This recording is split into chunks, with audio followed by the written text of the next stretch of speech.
So listening and obeying are two actions that we're all familiar about and practice.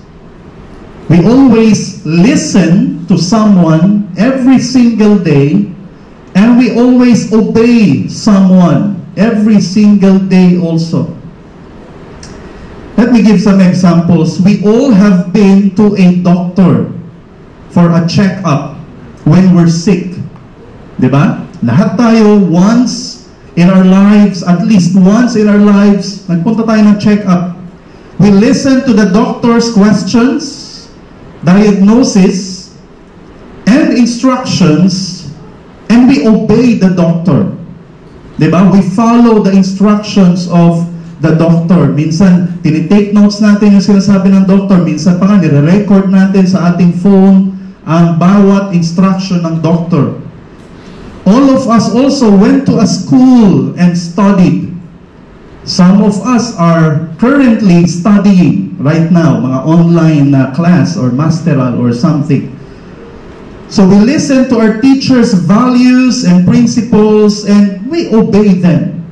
We screenshot their lessons, we record their lessons, we take note kung ano ang kanilang sinasabi, and we follow them. But the question is, why is it that when we listen to God, we do not obey? Pag Diyos na ang kausap natin, nag-i-instruct sa atin through the preaching of God's Word, through our quiet time, or through counseling, hindi na tayo nakikinig. We listen to our doctors, we listen to our teachers, we listen to our boss, our supervisors, we listen, we obey them to the letter. Pero pag ang Panginoon na ang nag-instruct sa atin, we do not obey.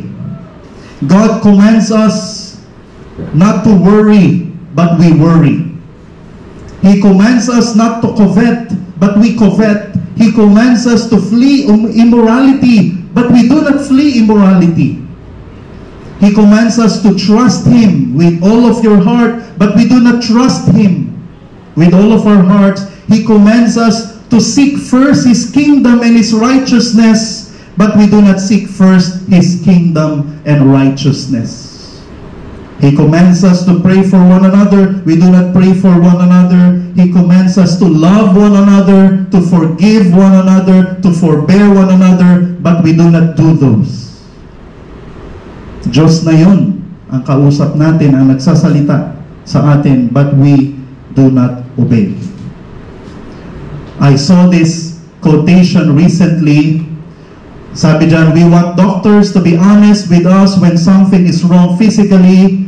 We should also want pastors who will do the same thing when things are wrong spiritually. We hear from our pastor, we hear from our preachers. Sunday or Wednesday, we hear from our D group leaders. They tell us what to do. They tell us what to change. They are being honest with us, but we do not follow them. We do not obey them. What's the problem? What is happening to us? A patient who doesn't obey his doctor is called as a problem patient. Baka alam yan ng mga nag-nursing dito kung meron man. A problem patient is sinabihan mo, itong gawin mo. Don't eat this, don't drink this, pero iinumin pa rin, kakainin. Problem patient ang tawag dyan. A student who doesn't obey his teacher is called a problem student. Maybe meron tayong problem student ngayon sa ating school. Ganon yun. Sinabihan mo, do this, you pass this is the deadline, you do this, pero hindi gagawin. Problem student po ang tawag dyan. Now, the question is, are we a problem Christian? Are we a problem Christian? We hear the instruction, we hear the commands of the Lord, but we do not do them. We do not obey them. So brethren, our passage this morning teaches us that the distinguishing mark of a true Christian is a desire to listen to and obey God's Word. As simple as that. A true believer, kasi yun yung topic natin ngayon. a true believer is one who both listens to God's word and obeys God's word. Both po yan, not either or. He or she listens to God's word, the preaching, counseling, and he or she applies God's word in his or her life. He listens to and obeys the principles, the standards in the Bible, nothing less. That is a true Christian. If you want to measure yourself whether I'm a true Christian or not, you listen, number one, and number two, you do what you heard, what you read, what you studied. So this morning, we will study James' teaching about listening and obeying God's word. I pray that we will obey James' teachings here so that we will be transformed. Napakaganda ng resulta. We will be transformed and the Lord will bless us. This is always what we pray about. Lord, blessings. Please, Lord, bless me. Bless my family. Bless our marriage. Bless our work, our career. Nandito sa ating passage ang susi para tayo po ay pagpalain ng Panginoon. So this morning we will study two truths: how to listen to God's word and how to respond to it. How to listen and how to obey or how to respond to God's word. So number one is receiving God's word. Verses 19 to 21, receiving God's word. So first, we will study how to listen to God's word before we learn about obeying it. Because of course, diba? First and foremost, you cannot obey if you are not listening well. If you are not listening properly. Jesus said in Luke, be careful how you listen. You need to look at yourself. Paano ba ako makinig sa preaching? Ano ang behavior or attitude ng puso ko whenever I hear the preaching of God's word? So, we cannot obey if we do not listen well. So, we will first study how to listen well. So, in verses 19 to 21, we can study three ways to receive or listen to God's word. So, yan po ang passage. So, it says, know this, my beloved brothers, but everyone must be quick to hear, slow to speak, and slow to anger, for the anger of man does not achieve the righteousness of God. Therefore, laying aside all filthiness and all that remains of wickedness, in gentleness, receive the implanted word which is able to save your souls. So, number one is eagerly. Verses 19 to 20, eagerly. So the context, first, we need to realize that the passage, the context of this passage is about receiving God's word. 19 to 27 is about receiving God's word because many people take this, especially verse 19, in general. No? Sa general na buhay ng isang Kristiyano. Know this, my beloved brothers, but everyone must be quick to hear. But there will be problems if you apply this to other contexts. Pag sinabing be quick to hear, so will I be quick to hear when it comes to Satan tempting me? Of course not. Or will I be slow to speak? I want to evangelize, I must be slow to speak? Of course not. Or slow to anger? So I should be angry at sin, diba? So should I be slow to anger when it comes to sin? Of course not. Dapat we will hate sin. We will be angry at sin. So this cannot be used in general, but the passage is only about God's word. So ang ibig sabihin nito ngayon, the context of this passage is regarding God's word. So be quick to listen means we must grasp every opportunity to hear God's word. There's an opportunity to hear God's word sa BHBC, sa YWCA every Sunday. So I will be there. I will go there. I will attend. Because there's an opportunity to hear. So I will be there. Wednesday, there is prayer worship. 7:30 to 8:30 lang. Minsan 8:20 tapos na. I will grab the opportunity to listen to the preaching. Napakaganda ng mga message every Wednesday. So, and sometimes you have the online D group with your D group leaders during the week. Meron tayong Bible study, Thursday, Tuesday. We must attend, we must grab every opportunity for the preaching or teaching of God's Word. We must pursue every privileged occasion to listen to God's Word and obtain more knowledge about God, doctrines, or theology. That is the meaning of that phrase. Be quick to hear. Be quick to hear. Always grabbing the opportunity, pursuing every privilege to hear God's Word. We can rejoice. Actually, babalikan natin yung mga past na passage. Verses 2 to 12, ano ang topic niyan? About trials. So, how can we gain wisdom in trials? Through God's Word.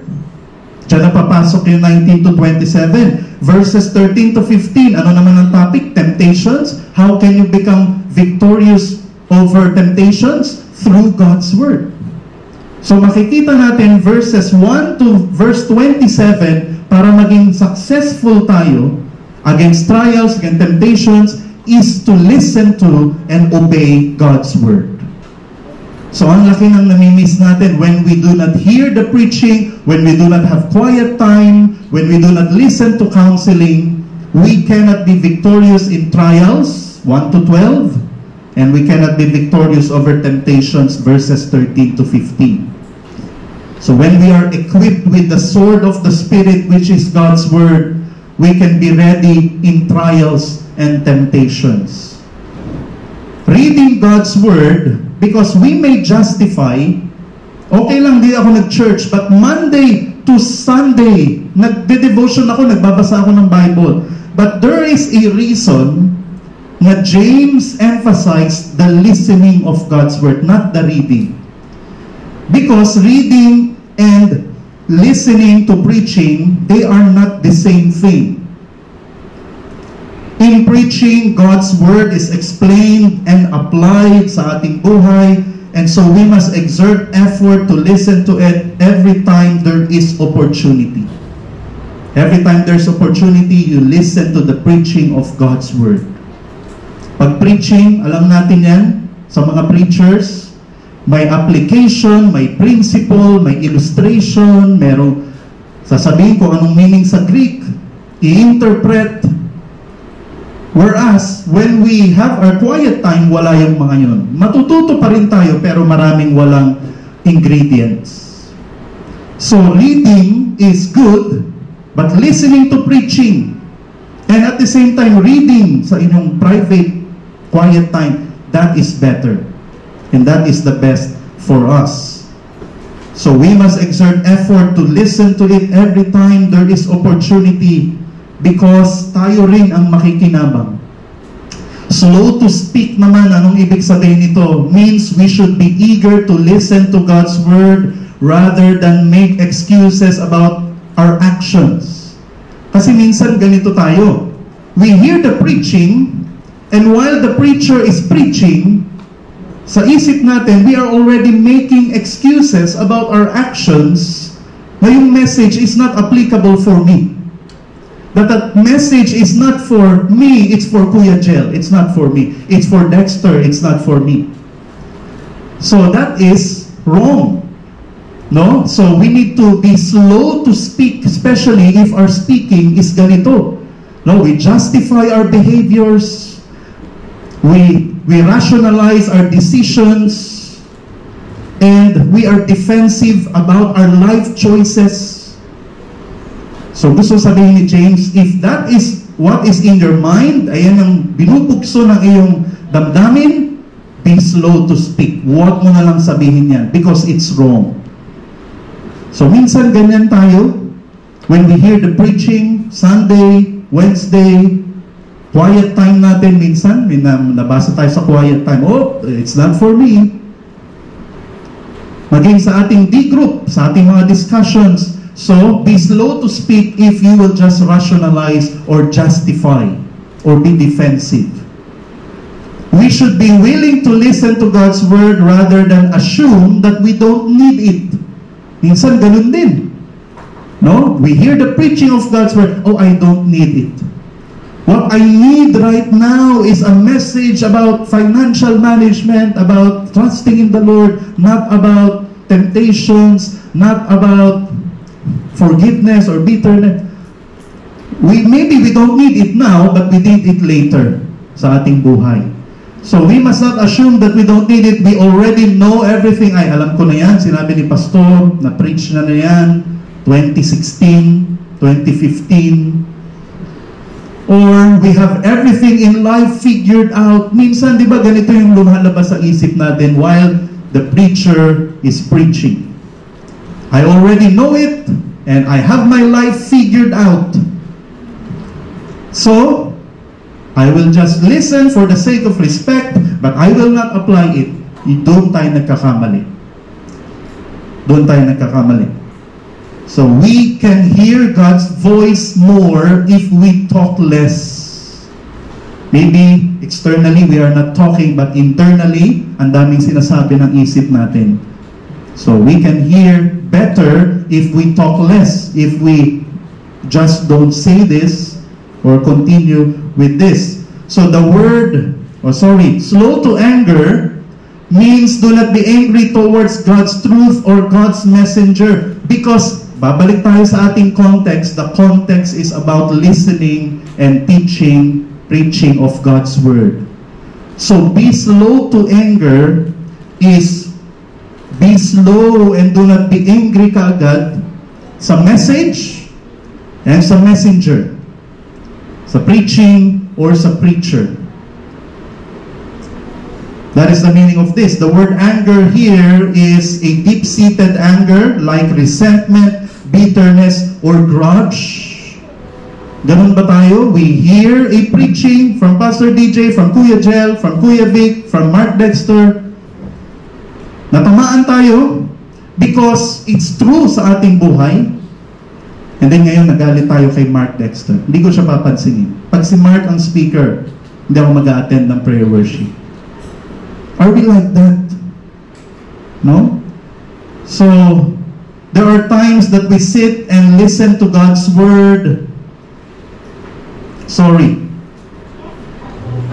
And it hits our sins and wrongdoings. James teaches us that we shouldn't resent or be bitter towards the preaching of God's truth or the preacher. Do not resent or be bitter towards the preaching of God's truth or the preacher. In Galatians 4:16, Paul says, sabi niya, Galatians 4:16, have I become your enemy by telling you the truth? Grabe ang sinabi dito ni Paul. So, we must be angry kanino? Not sa message, not sa messenger, but we must be angry at our flesh, at Satan, or at sin. Not towards the truth or not towards the preacher. So, I hope this is clear because this will really affect our relationship with God's Word, our obedience to God's Word. If we are angry, we are quick to be angry at the message or the messenger. Verse 20, sabi dyan, teaches us that if we get angry towards the truth, towards God's Word, towards God's minister, then we will not be holy or righteous like God. So the purpose of studying God's Word is to be holy and righteous. This cannot happen if we will hate, be bitter, and fight the message and the messenger. Because the message is, you think na para sa'yo, and nasaktan ka, you're offended, then you cannot be holy and righteous, which is the purpose of studying God's Word. So you cannot be holy and righteous. You will continue or remain in your sin if you will continue to be bitter towards the message or messenger. So, if we're eager for God's Word, we will listen more to it. Hindi lang sa BHBC preachers, Sa YouTube, ang daming mga preachers dyan, mag-ingat lang kayo because not all are faithful to the right interpretation of God's Word. So, hindi lang din Wednesday, hindi lang din Sunday, but we make time to listen to other preachers na makakatulong sa ating spiritual life. So, we will listen more to it, talk less, and not be resentful towards it. So let me ask everyone, what attitude, excuse, or justification hinder you from hearing God's Word? What attitude, what excuse, or justification hinder you from hearing God's Word? Number 2. Second way to receive or listen to God's Word, purely. Verse 21. Sabi dyan, therefore laying aside all filthiness and all that remains of wickedness. God's Word cannot do its transforming work in our lives if there is sin. If there is remaining sin. And so we have to put aside all sin from our lives. Baka we are always present, prayer meeting present, Sunday present, Bible study, Bible class present, but dinadagdag lang natin yung salita ng Panginoon sa mga kasalanan na meron tayo sa ating buhay. So there must be elimination, not just reception. So of course, we eliminate God's Word? Of course not. We eliminate sin in our lives. The grammar of laying aside here is ito. After laying aside filthiness and all wickedness, then we can receive God's Word. So yan yung grammar niya actually. Before you receive God's Word, dapat you lay aside muna whatever sin is in your mind, your heart, in your life, your behavior, your attitude. So, laying aside is a term used when taking off dirty clothes. The reason listening to God's Word has no impact upon us is because of lingering sin in our lives. Bakit walang pagbabago sa buhay ko? Because you listen, you are present, you are there, you listen, but there is sin in your life. Sin that you are aware of, or maybe sin that you are not aware of, na kailangan mong tanggalin before you continue listening to preaching. So, filthiness refers to moral sins. The word is also used of earwax that impairs a person's hearing. Forgive me for saying tutuli. Earwax na nabubuo sa tenga, and because of that, hindi makarinig ng maayos. And you know what is filthiness or earwax sa ating tenga? It is sin. Sa ating spiritual ears, it is sin. If there is sin in our lives, we cannot hear God's will, listen well to God's Word. So, sin in our lives can hinder us from hearing well God's Word. So we need to examine ourselves. Anong kasalanan ba? What sin do I have? What filthiness in my life that affects my hearing of the preaching of God's Word? So wickedness here refers to evil intentions or desires. So a person who has no appetite for the Word of God, no longing for preaching, no sense of urgency, and no passion to listen and apply God's Word is either not a real Christian or has wax in his ears. Brethren, friends, I want you to examine yourselves, hindi kung meron kang tutuli. I want you to examine yourselves this morning if there is sin in your lives. Because if you do not have this appetite for the Word of God, no longing for preaching, no sense of urgency, parang binabaliwala lang natin, hindi ako nakapag-church, hindi ako nakapag-prayer meeting, hindi ako naka-attend ng ganito. Wala lang sa atin, no passion to listen and apply God's Word. It's either you are not a real Christian, or you're a Christian, but there is sin in your life. It's time to lay it aside, to take it off. Hubarin, kagaya ng isang maduming damit. All of this must be put off, confessed, and repented of as we receive God's Word. They are like dirty clothes that you need to put off, or else you will have bacterial infection. It is like cancerous cells that you must remove, or else you will die, of course. And it is like earwax that you need to remove so that you can hear properly and hear well. So again, examine yourselves. What sin hinders the work of God's Word in your heart? What sin hinders the work of the Word of God in your heart? What filthiness, what wickedness need to be removed so that we can listen well? Is it pride? Is it laziness? Is it worldliness? Is it covetousness, envy? What needs to be removed?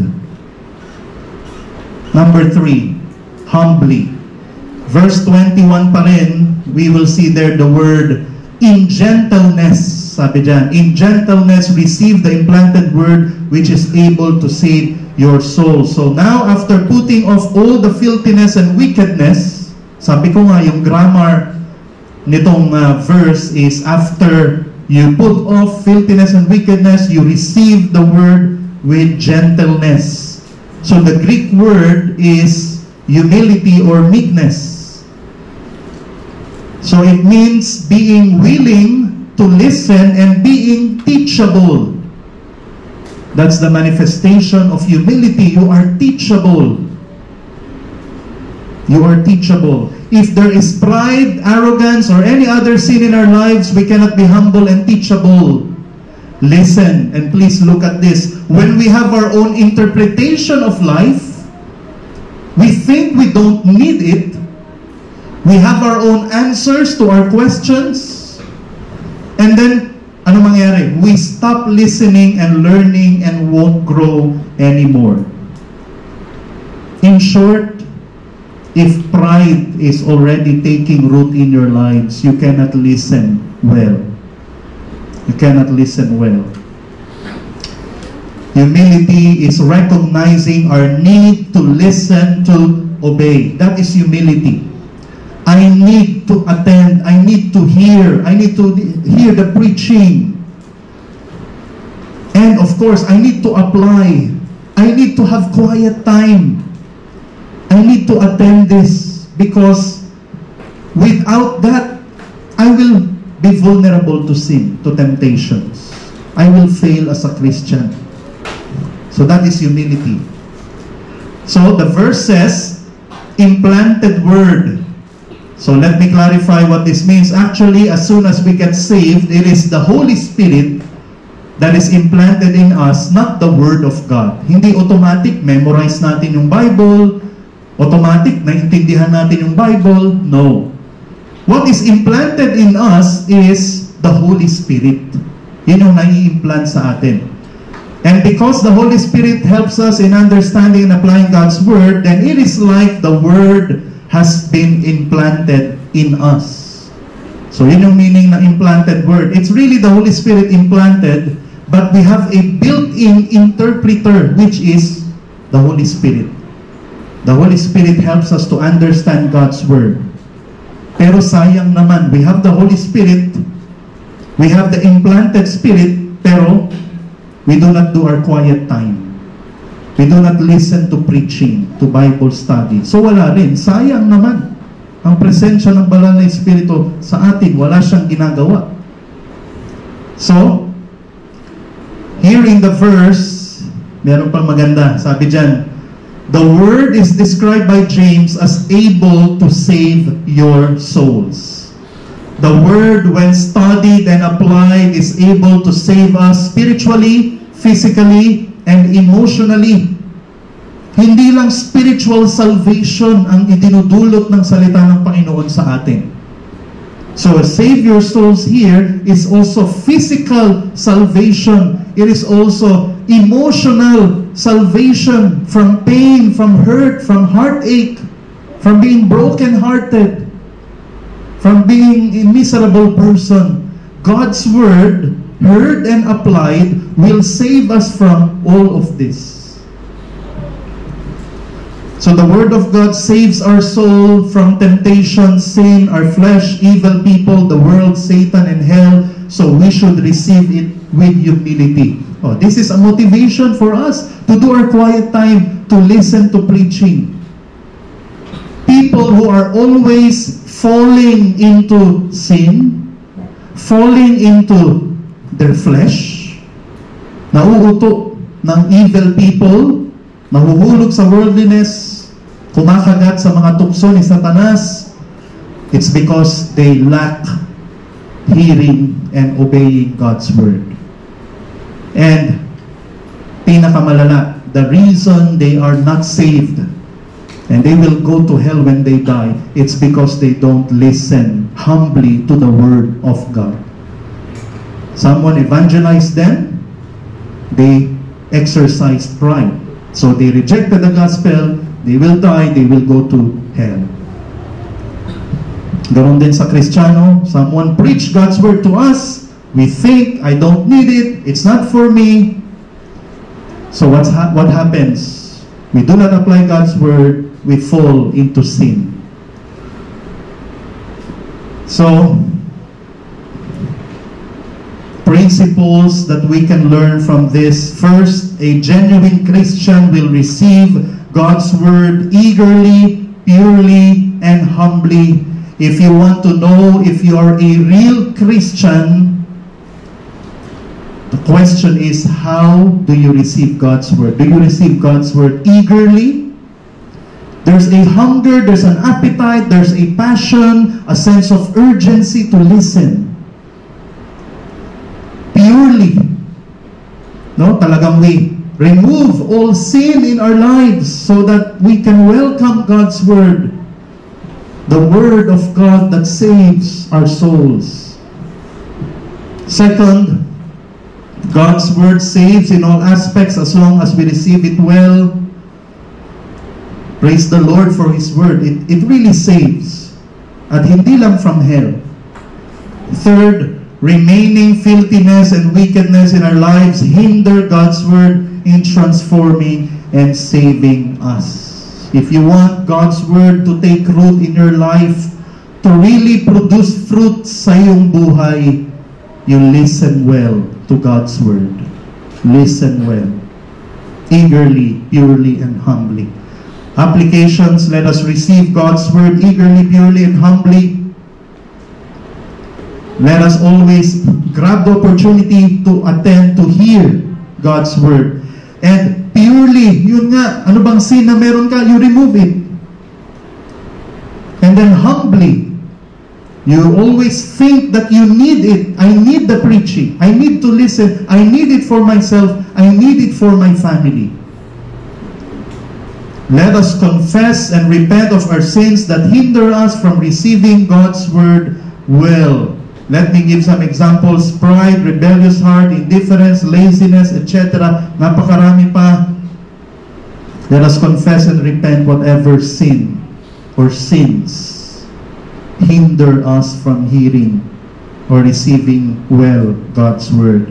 Number 2 is responding to God's Word. Responding to God's Word, verses 22 to 27. So now, what should we do after receiving God's Word eagerly, purely, and humbly? Verse 22, there's nothing left to do but to obey. To obey it. Verse 22, the familiar verse, maybe we memorized this already, but become doers of the word and not merely hearers who delude themselves. Here in James 1:22, James wants us to be doers of God's word and not just be hearers only. If you could notice, hindi sinabi ni James, hindi na sinulat na do God's word. Anong sinulat niya? Be doers of God's word. Anong difference nun? Do not just listen to God's word but do it. Pero anong sinabi niya? Be doers and not just hearers. This means James wants us to be identified as doers of God's word and not just hearers only. It means, let's evaluate ourselves. Am I identified as a doer or as a hearer? Because, listen, becoming precedes doing. You cannot do something unless you become that one, that person. Becoming precedes doing. So, kaya ang sinulat ni James is, become a doer and not a hearer of God's word. Be identified as a doer. When your parents look at you, when your spouse looks at you, when your children looks at you, my father, my mother is a doer, not just a hearer only.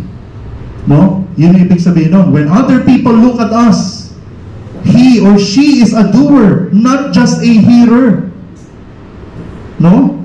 So let's ask ourselves this morning, are you a doer of God's word or just a hearer, a reader, a memorizer, or a studier? James wants us to be a doer. Of course, being a hearer, a reader, a memorizer, a studier, of course, those are good. Walang ganong salita, studier. Ha? Pero, those are good, but the best is to be a doer of God's word. Ang masama talaga, hindi na nga hearer, hindi pa doer. Of course, how can you be a doer if you're not a hearer? So, hearer, both a hearer and a doer.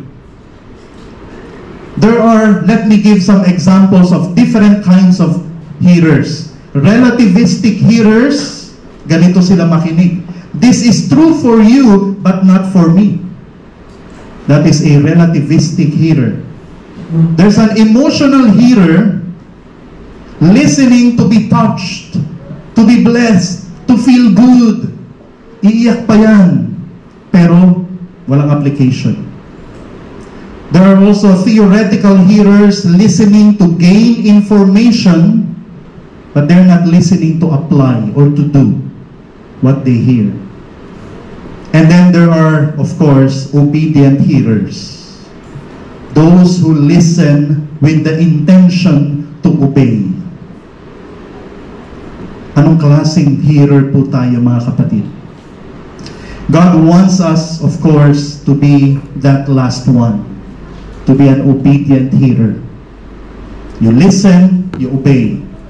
You listen to your doctor, you obey your doctor. You listen to your teacher, your boss, you do it right away. And ganon din sana tayo sa Panginoon. We listen and we obey.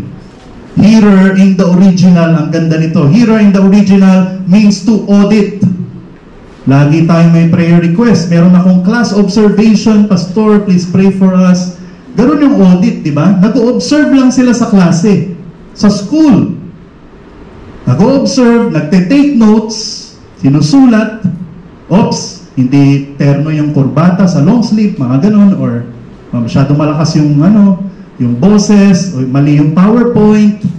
Ayun, Cambria, hindi man lang nagpalit ng font, mga ganon. So that's class audit. They just there to observe, but they will not apply yung pinapagawa ng teacher. Diba? They will not apply. They will just sit there and observe. That is the meaning of this. They just observe, but they will not apply what they see or hear. And brothers and sisters, the difference between Christians and non-Christians is in obedience. Alam niyo ba, kahit mga atheists, they read God's Word. They read the Bible. Maybe mas madalas pa nilang basahin at pag-aralan ang Bible kaysa sa atin. Atheists, agnostics, anti-Christians, binabasa nila yung salita ng Panginoon to find loopholes and something to criticize. Atheists and many non-Christians also read and study the Bible, but they don't obey it. They don't apply what they heard or read. So if we're not doers, we're just like them. Anti-Christians, non-Christians, atheists, who just read but they do not apply. Doer in the original naman refers to a performer or actor in a theater. They read a script and they act it out. Oh, we know this, diba? Actors, performers, in theaters, in movies, wherever, there's a script. They memorize it, they do it, they act it out. This is God's will for us to read, study, and listen to His Word and do it. Listen eagerly, listen humbly, listen purely. Now, when we are not doers of God's Word, anong sabi dyan? Delude themselves or deceiving themselves. Deceiving here is a mathematical word that means to miscalculate. When we hear but do not apply, we are miscalculating ourselves. Meaning, when we are not doers of God's Word, we miscalculate ourselves as, okay na ako. I don't need to apply the preaching. I'm fine. So that's miscalculation. We think we're already okay. We're already holy. Okay na ako. Holy na ako. Mature na ako. I don't need help, guidance, or I don't need to change that word. I don't need to change. So we miscalculate ourselves as being fine when we are not fine. But that's the meaning of this word. We assume we know it all and think we just need to listen and not obey. So I just need to come and listen, but going home, Monday to Saturday, back to my old life, old habits. I don't need to apply the word. I don't need to obey. I don't need to change anything. Nakuha ba natin? Nakuha ba natin? That is deceiving ourselves. We miscalculate ourselves. So here, verses 23 to 24, James writes an illustration. Not obeying God's word is like a person looking at a mirror, seeing the dirt in his face. Nakita mo, may putik, may dumi, may hot sauce, may ketchup. But then he goes his way without cleaning up his face. So the word is the mirror that shows us what we need to do or change. I have to do this pala. Uy, I have to change this pala. This is wrong pala. So, okay. Lord, thank you for showing me. Lord, thank you for teaching me from the preaching, from the D-group discussion. Ay, mali pala. Sabi dun sa devotional. So, the Word shows us what we need to do or change, but not obeying what we hear from the Word is like seeing what's wrong with us and what we need to change, but we will not do anything or we will not change anything. What do we call that person who looks at the mirror, he or she sees a dirt, putik, but then he or she doesn't remove it? Didn't do anything about it. And then he went on his way, pumunta, nasa bus, nasa office, sa classroom, nandun pa rin yung dirt. He's not doing anything, not changing anything. What do we call that person? In verse 25, Sabi dyan, but one who looks intently at the perfect law, the law of freedom, and abides by it, not having become a forgetful hearer, but a doer of the work, this man will be blessed in what he does. So when we look intently at the Word of God, we will be blessed. Wow, the words that we want to hear, blessed. But before that, intently here means to stoop down, to look closely with precision or care. That's the meaning of that. Or in other words, to meditate and not just to glance. So when we look intently at the Word of God, and we will not forget it, but we will do it, we will be blessed. So the Word of God here is described as two things, perfect and law of liberty. So it is perfect and it liberates. The Word of God frees. Wow. So it is perfect, meaning sufficient, relevant, and useful for all aspects of our lives. Sa anumang problema na pinagdadaanan natin, it is sufficient to help you. It is relevant, makaka-relate lagi sa pinagdadaanan natin, and it is useful. It liberates or frees us from where? From our flesh. From the world, from sin, from Satan. Ganyan ang ginagawa ng salita ng Panginoon. Napakaganda. This is why we need to study God's Word. Because the Bible is perfect and freeing. That's why when we study and obey it, we will be blessed. You want to be free from sin, from your struggle. You want to be free from your flesh, from Satan's power. You need the Word of God. So blessed here in the original means inner peace and joy and God's provision in all aspects of his life. Health, career, finances, ministry, all aspects. If you want to be blessed and have joy and peace, then we need to look at the Word intently. Talagang, sabi sa original, magsustoop down talaga. You will look carefully and with precision. And of course, you will do it. You will apply it. The result is, you will be blessed. In whatever you do.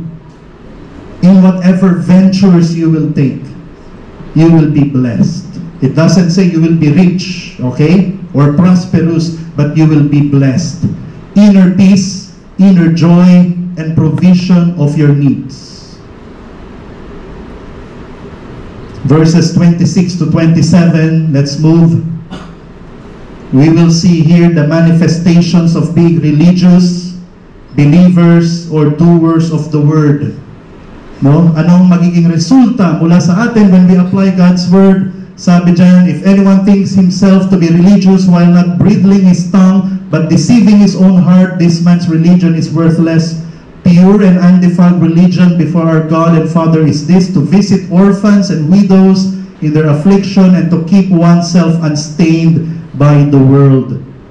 So, 3 manifestations of being religious, na tayo talaga ay worshiper, na tayo talaga ay believer, no? Manifestations na Kristiyano talaga tayo. Napaka-direct ni James. Number 1, we are taming our tongue. We control how we speak.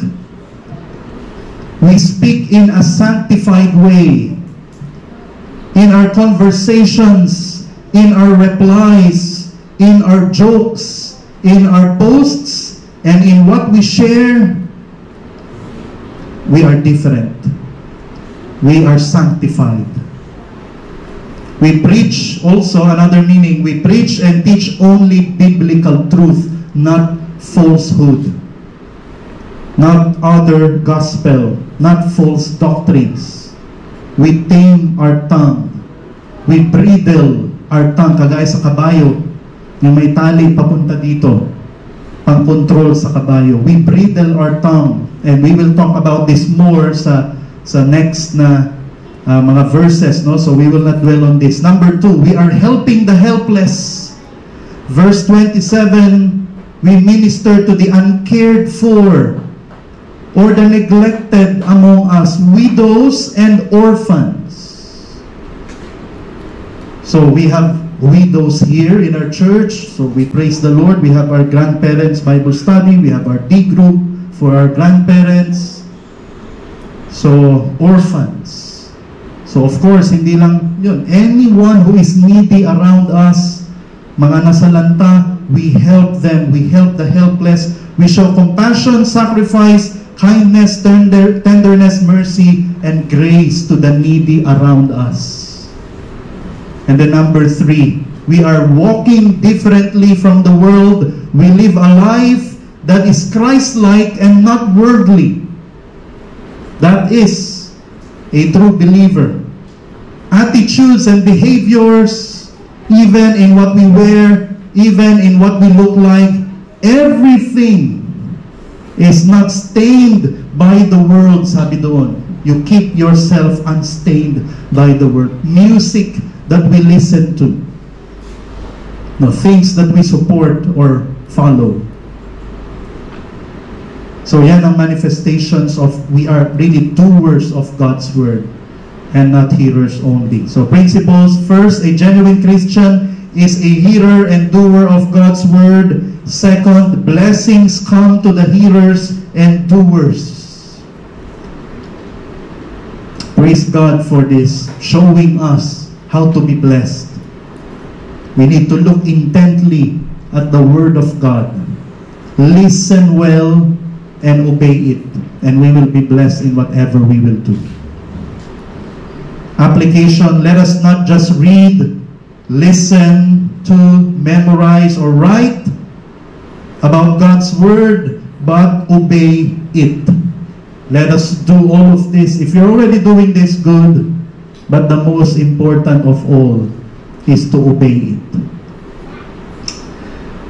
So in conclusion from our passage this morning, let me summarize what a genuine Christian is.